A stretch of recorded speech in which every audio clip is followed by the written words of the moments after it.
Magdi-design ka sa Canva, pwede ka kumita ng milyon? Canva is a very magical tool.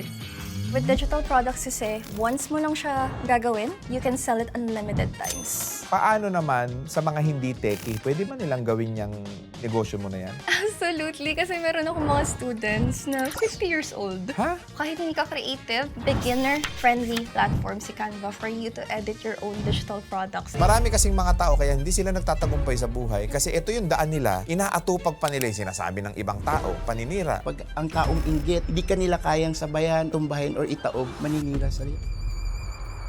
Bakit sa daan na walang kasiguraduhan, dapat kang maniwala? Yung uncertainties po, makakatanggap ka ng magandang pangyayari o it's a blessing. Pag hindi maganda, o it's a lesson. That will turn into blessings. Sa trabaho, nakakaipon? Paano yun? Kasi ang dami nagtatrabaho ngayon, hindi nakakaipon Yan yung malaking question mark. Kahit sabihin natin minimum tayo, hindi mo iniisip yung pagod sa trabaho. Kasi nakukuha mo yung gusto mo eh. Nakabili ako ng motor na enduro. Nakabili ako ng BMW na kotse. Nakabili ako ng Ford Ranger. Magkano sahod mo dun, boss? Minimum lang no, 165 pesos.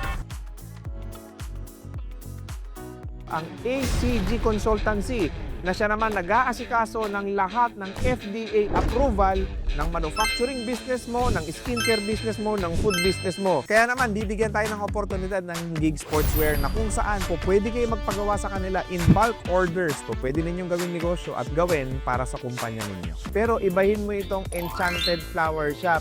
Bakit kamo? Dahil itong mga bulaklak na to, hindi basta-basta nasisira.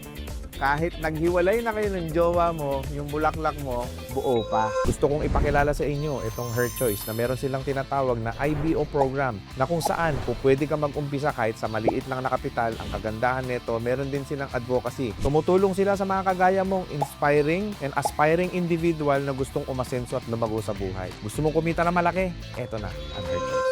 Oh, lamang kayo dyan. The Farmer's Meat Shop, ang may-ari niyan mga boss ha.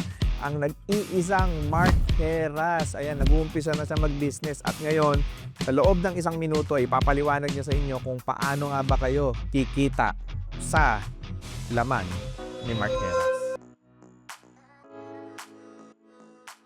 250 ko, magiging 750. Ito na yung secret supplier, mga boss. Ano pang inaantay ninyo?